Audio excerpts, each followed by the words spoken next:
Paper నుంచి start చేయాలి. First news పేపరే.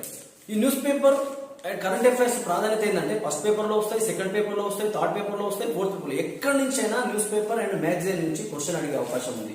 So ఈ రోజు పేపర్ చూసుకున్నట్లయితే టీఎస్పీఎస్సీ చైర్మన్ సభ్యుల నియామకానికి దరఖాస్తుల ఆహ్వానం. ఇది మనం చదివినట్లయితే అసలు టీఎస్పీఎస్సీ చైర్మన్ అండ్ మెంబర్స్ ని ఎవరు నియమిస్తారు, ఎలా నియమిస్తారు, వాళ్ళ పదవి కాలం ఏంటి, వాళ్ళు ఎవరు తొలగిస్తారు అనేది క్లియర్ గా మనకు ఈ ఎస్ఏలో మనకు తెలిసిపోతుంది. అట్లనే ఇక్కడ యెమెన్ పై క్షిపణుల వర్షం. అసలు యెమెన్ ఏంది, అదొక కంట్రీ.